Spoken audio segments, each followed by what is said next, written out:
All right, young true believers. So this week, the end of this week marks a little transition for us. We're moving away from considerations of fine art, and we're going into transitioning into considerations of everyday art. And this is something that is has been a bit controversial for philosophers of art, estheticians, because for the bulk of the 20th century, the emphasis was on studying fine art, painting, sculpting, music, etc. Uh, the everyday was considered beneath, if you will, the considerations of estheticians. And a lot of this comes from the German philosopher Theodor Adorno, who argued that things like soap operas and Norman Rockwell paintings, things like that, were kitsch, meaning literally in Viennese German trash. But the piece that I want you to consider for this weekend is by another San Jose State philosopher, Thomas Leddy, who's a professor, uh, longstanding professor in our department, and his piece is called "The Aesthetics of Junkyards." And what Dr. Leddy wants to argue there is that contra to philosophers like Alan Carson, who consider things junkyards to be eyesores, and more so, not even that, or beyond that, they're ethically they're troublesome because they represent the destruction of the environment, and on Carson's view, they should be eliminated, they should be done away with.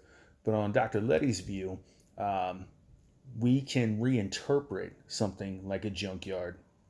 We can look at a junkyard as an homage, if you will, to the labor of the people who put the cars together, and as a lasting tribute to their work. And we can just admire the junkyard aesthetically on its own merits.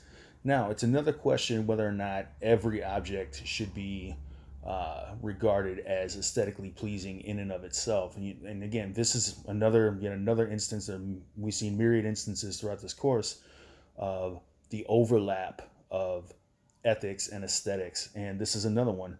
Dr. Liddy asked the question, are there objects, works of art, presumably, that just are uh, morally abominable on the face of it? We talked a little bit about this when we looked at the example of Leni Riefenstahl's Triumph of the Will. But Dr. Liddy thinks we should question that. It may be the case, and he acknowledges this. We'll find a passage here. Uh, it may be the case that eventually I come to see some particular piece of art as morally upsetting or morally abominable, but we should be hesitant to regard any given piece as necessarily morally problematic initially. We should sum it up. We should assess it in its own due time, right? So um,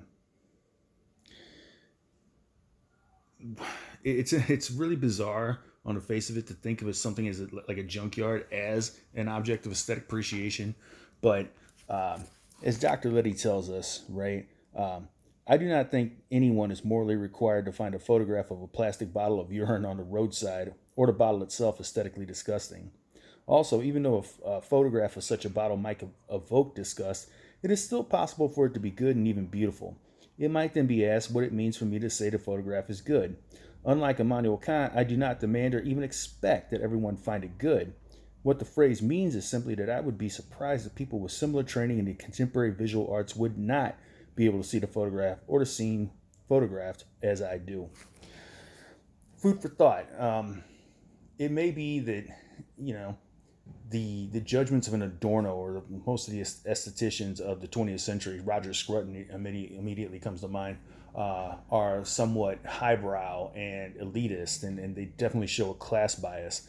I think that's something that Dr. Letty's trying to highlight here. So keep this in mind as you read through the work, and be sure to contribute to the discussion posts, and hope you're all keeping well. Oh, and forgive me, I don't have a trimmer, so the beard is getting to be of Gandalf proportions.